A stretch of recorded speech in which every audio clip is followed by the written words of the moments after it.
Imagine standing in the middle of a battlefield where the enemy isn't strangers, but the people you once trusted. Their smiles hide daggers. Their applause is only a disguise for the moment they want to watch you fall, at every whisper behind. Your back feels like the sound of a shovel digging your grave. You see, betrayal doesn't scream, it smiles. Hatred doesn't attack, it waits. And the trap your enemy set for you isn't just about destroying your path, it's about testing. If you can survive walking through fire, what they don't know is this: the very storm they wished upon you may become the storm that drowns them. Stay with me till the end of this video. Subscribe and like, because what I'm about to share could change the way you rise from betrayal. Forever, you never see it coming. That's the cruelty of betrayal. It doesn't arrive as an enemy at your gates. It doesn't announce itself with warning signs or battle drums. No, it comes disguised. A smile, a handshake, voiced at once, promised loyalty. And then one day, without reason, you can understand. The knife is already in your back. The first cut isn't the blade itself, it's the realization. The shock that someone you trusted could turn into someone who would rather see you broken. That's when the ground beneath you shakes. Start replaying every conversation, every moment, every memory, looking for the signs you missed. And you wonder, how long was the mask there? How long were they pretending? It's a kind of grief that has no funeral, because the person you thought you knew is still alive, but they're not the same anymore. The friend, the partner, the Elith, they were only ever an actor. And suddenly, you're left standing in the wreckage of a bond that never truly existed. This realization can crush you. It can make you question your own judgment, your own worth. You start to think maybe you were foolish. Maybe you were too trusting. Maybe the fault was yours for not seeing the cracks in their masks sooner. But here's the truth. Betrayal doesn't mean you were weak. It means you were real in a world where others were pretending, and that's the first step towards strength. The ability to face this brutal truth without losing yourself. Because once you've seen what betrayal really is, you'll never mistake the mask again. You'll never confuse a false smile with loyalty or empty words with devotion. Pain has a way of sharpening your vision. And betrayal, as devastating as it feels, becomes the lens through which you finally see people clearly. Think about it. The mask may have fooled you once, but it won't fool you forever. Every scar left behind becomes a warning system. Every cut you've endured becomes a shield. Begin to notice things you once ignored. The hesitation in their praise, the flicker of envy in their eyes, the way their silence grows louder when you succeed. The world doesn't change, but you do. And when you change, start to see that betrayal was never just about losing someone you trusted. It was about gaining a part of yourself you didn't know existed. The part that refuses to be deceived again. Part that carries both pain and wisdom.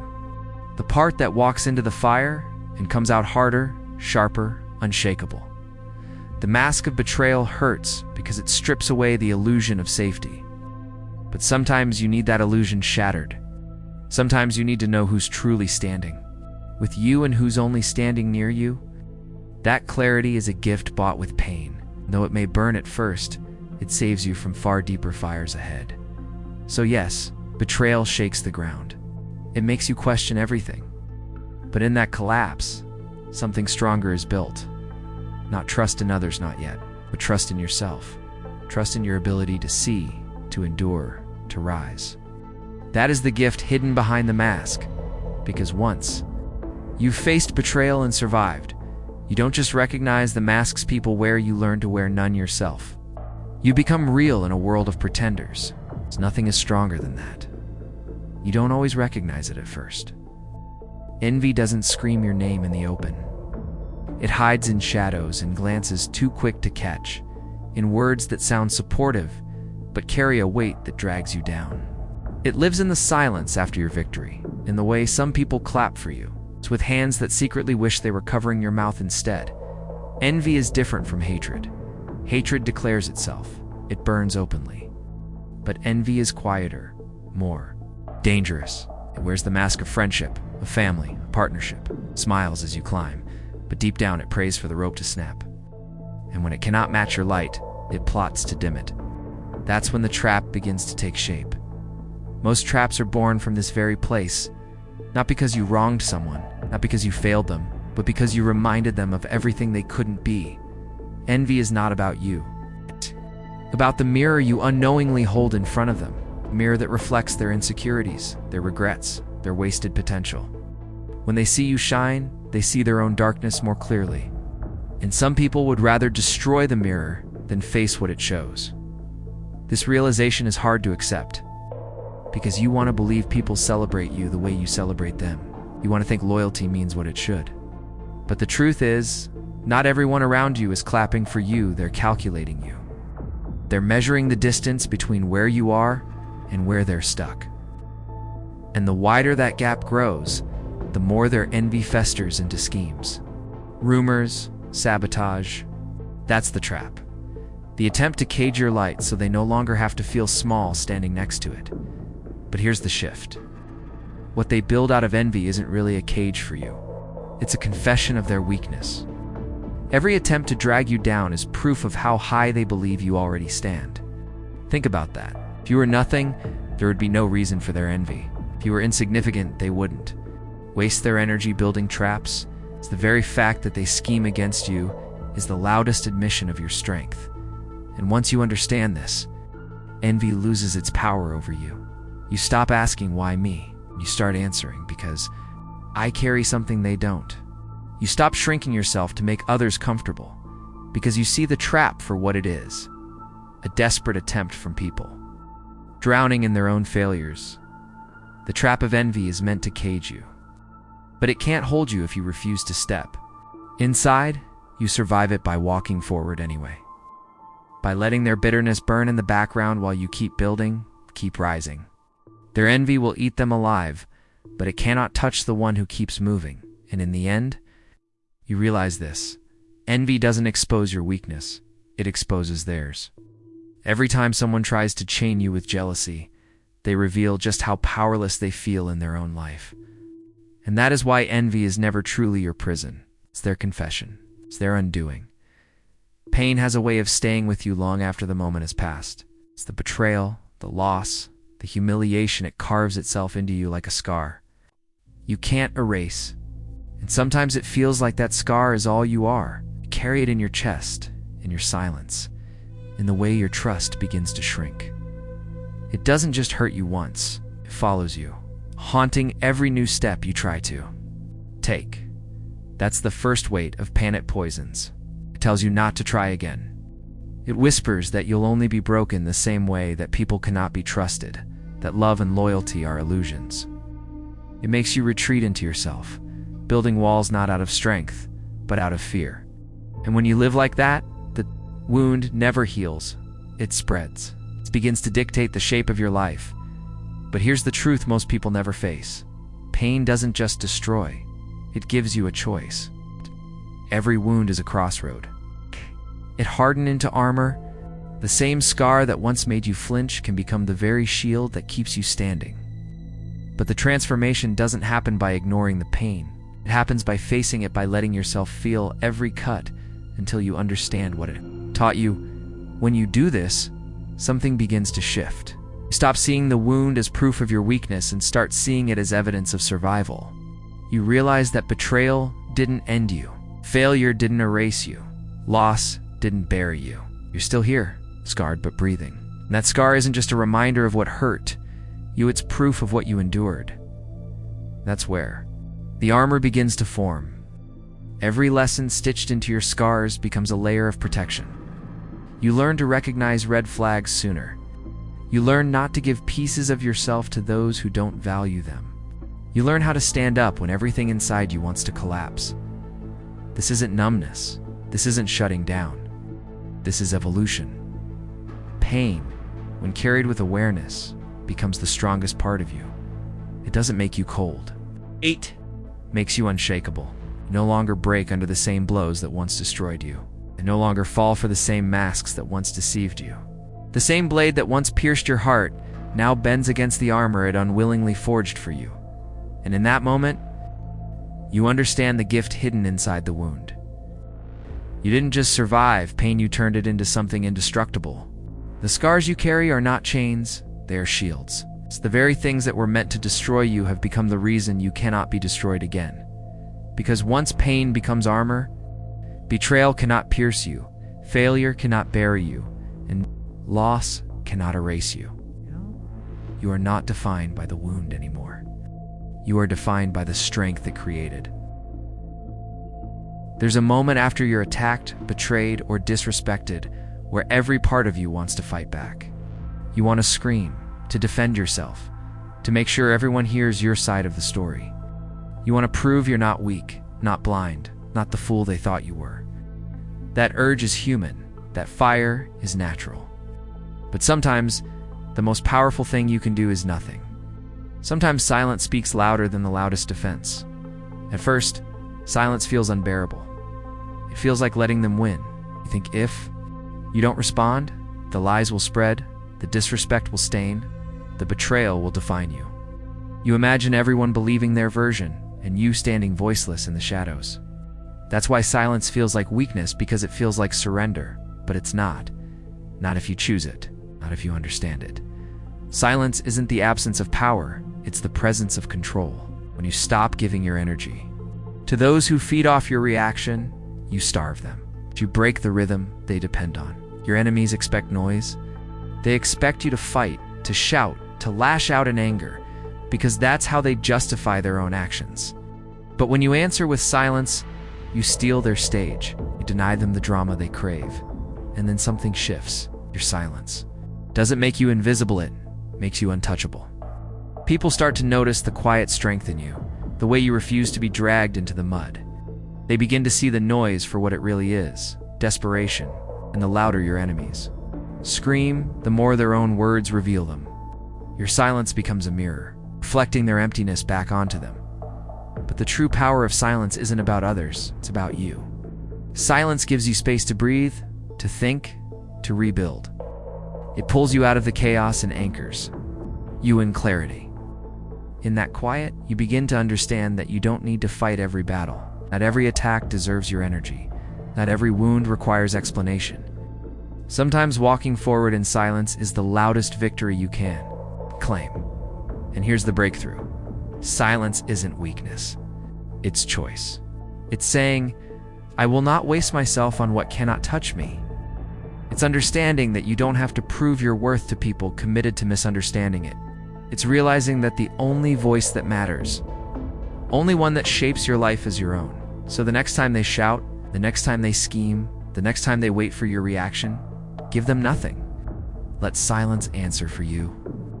Because in silence, illusions collapse. Lies echo back onto the liar. And the shadows they tried to trap you in become the shadows that swallow them whole. The people who plot against rarely stop to question themselves. They become consumed by the thought of your fall, obsessed with seeing you broken, addicted to the idea of proving you're weaker than you are. They invest time, energy, and thought into weaving their schemes, convinced they're pulling the strings of your fate. But here's what they don't see.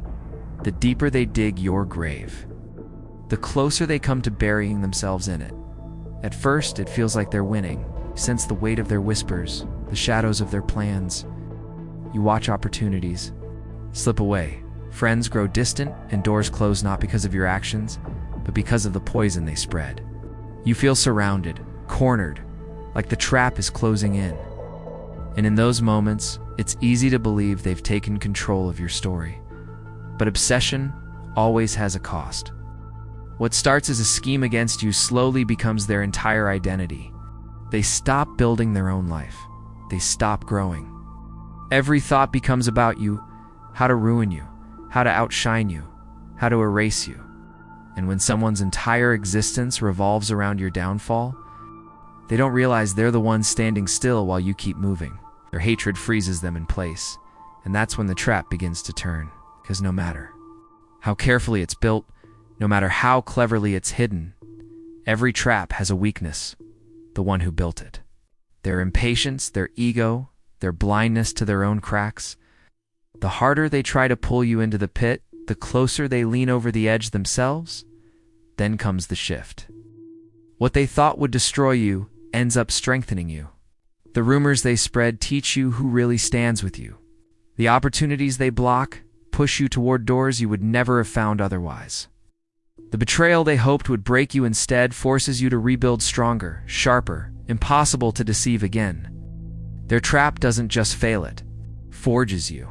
And while you grow in silence, they burn in the very fire they lit. Their lies unravel. Their masks slip. Their bitterness consumes them until the pit they dug for you is the only place left for them to stand. And what was once their weapon becomes their prison. What was once their scheme becomes their undoing.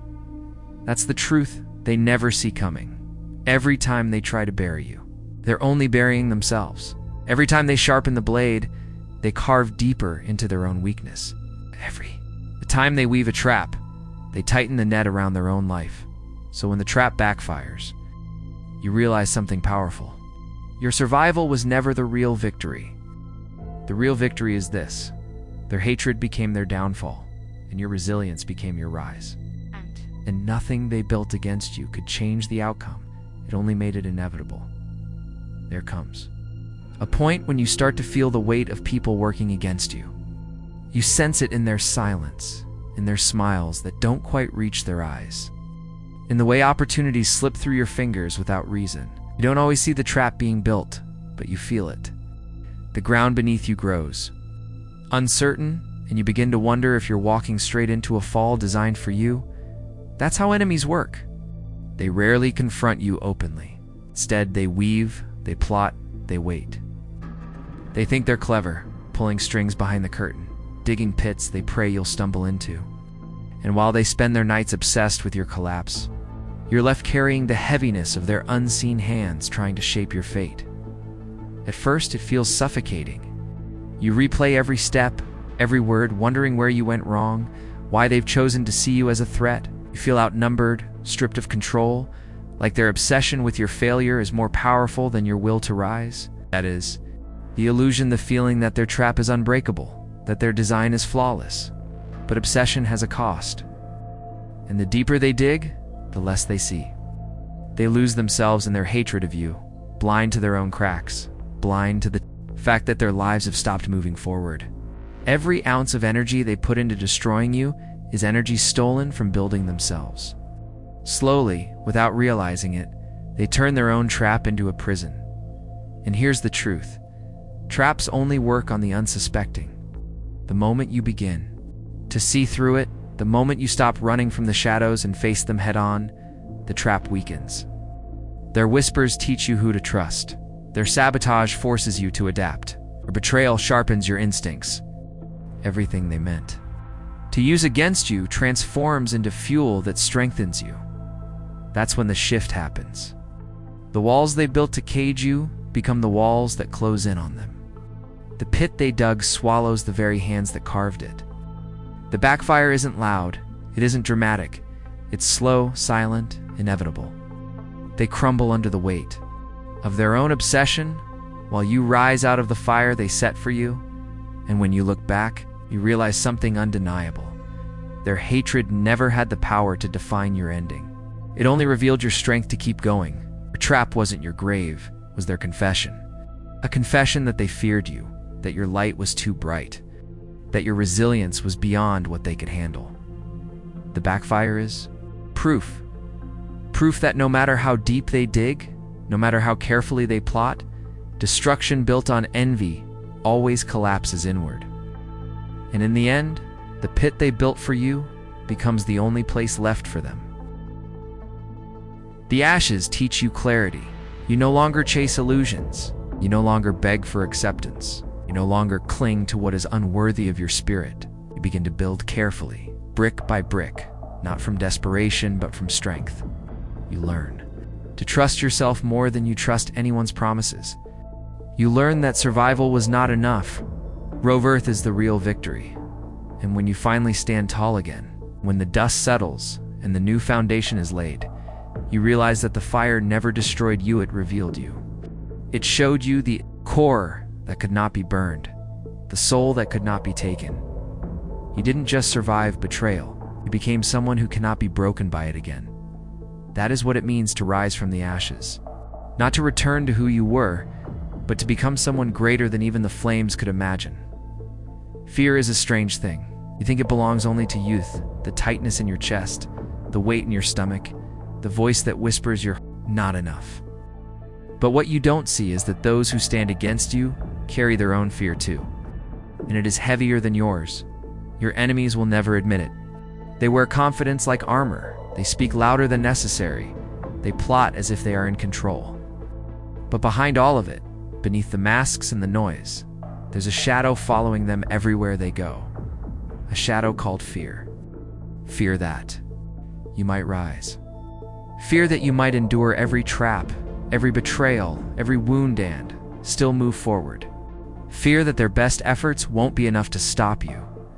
You see, people who try to break you are not driven by strength. They're driven by weakness. They attack because the thought of your resilience terrifies them. They scheme because your very existence threatens the fragile walls they built for themselves.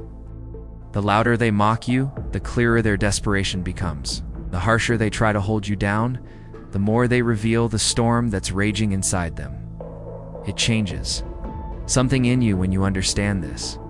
When you stop seeing them as giants standing in your way and start seeing them for what they truly are: frightened, people hiding behind their own shadows.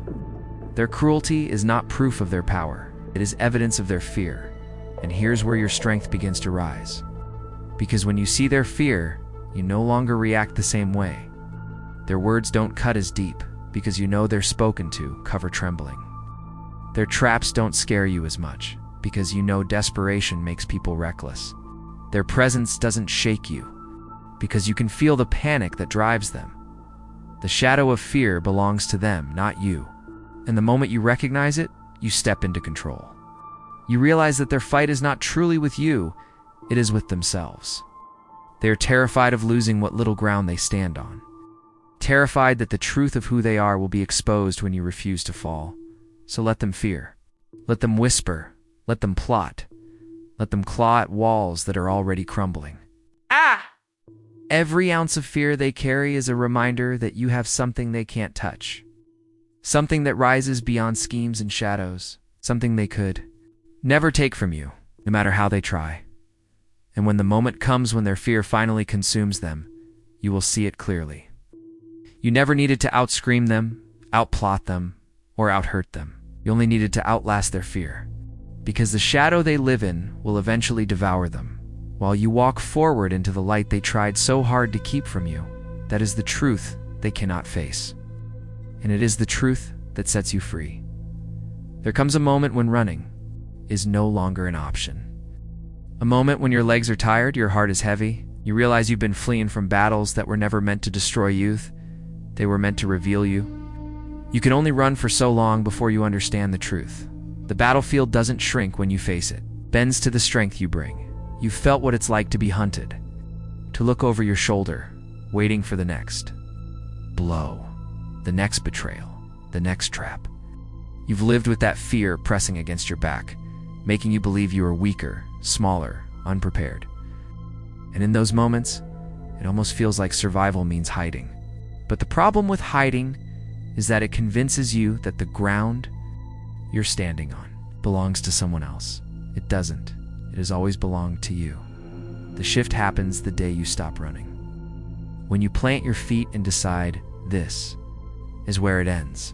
You feel the fear still lingering, but something else rises higher than the fear. A fire. A force that whispers you are no longer prey, that you will no longer hand over your power. In that instant, the battlefield changes. Those who hunted you begin to stumble. They expected you to run again. They expected you to break. But now, they see something they never prepared for. They see you standing tall, see you owning the very ground they tried to bury you under. And suddenly, the power dynamic flips. You are no longer reacting to their moves, they are reacting to yours. Owning the battlefield doesn't mean you never fall. It doesn't mean you never get struck. It means that every time you rise stronger. It means you decide the pace, the direction, the weight of the fight. It means you no longer wait for permission to claim what was already yours. And here's the truth they can't escape. When you stop running, you become something far greater than they ever imagined. You become the storm they cannot predict, the force they cannot control. Every strike they throw only feeds the ground you stand on, and every scheme they design only collapses under the weight of your presence. The battlefield was never about them. It was about you. About whether you would finally see yourself as more than the hunted, more than the wounded, more than the broken. It was about the day you would rise, not as a survivor, but as the storm itself. And when that day comes, you will not just fight on the battlefield, you will own it. And in owning it, you will make one truth undeniable. You were never the hunted. You were always the storm they never prepared for. There comes a point when you finally see it clearly. Their hands have been busy for years, digging, scheming, weaving lies and traps around you. At first, you thought it was about you. You thought their obsession was proof of your weakness, proof that maybe you deserved the weight pressing down on your chest. You let their plots feel like prisons, and you carried their shadows as if they were your own. But with time, the truth reveals itself. Those chains were never forged strong enough to hold you. Their plots were never crafted sharp enough to break you. They were never building your prison. They were building their own grave. Every lie they spread, every attempt to break your spirit, it looked powerful in the moment, didn't it? You doubt yourself. It made you question if you would ever rise again. But what they never understood was that hatred is heavy, and the more they carried it, the deeper they sank. Think about it. While you were wounded, yes, but still moving forward, still healing, still becoming, they were stuck, buried in their bitterness, shackled to their envy. Every day they plotted against you was another day they wasted their own life. Stone they threw only weakened the walls around them, and the grave they dug for you grew deeper, waiting for them to fall inside. You survived what they designed to destroy you. That alone is proof enough. You rose from betrayals that should have shattered you. You carried wounds that could have closed your heart forever, and yet here you are, still breathing, still rising. The very fact that you endured means their work has already failed. And when you rise higher, because you will, it won't just be a victory for you, it will be their undoing. Not because you sought revenge, not because you lowered yourself to their level, but because their own hatred collapses under its own weight. They dig so deep they cannot climb back out. They become trapped in the very pit they designed for you. This is the final truth. You were never their victim. You were the mirror, the reminder of everything they could not be. That is why they hated you. That is why they built graves instead of building themselves. And in the end, their hatred buries no one but them. So when you rise, and you will, you don't need to look back with anger. Don't need to carry vengeance in your hands. The earth is already chosen. Your grave is waiting, carved by their own bitterness, sealed by their own schemes. And you are no longer walking through shadows. You are walking free. You are proof that no matter how deep they dig, no matter how many traps they set, your life cannot be buried by their hands. Because in the end, the grave they built was never for you. It was for them. And when you rise, you bury them not with your hatred, but with the undeniable truth that you survived everything they hoped would destroy you.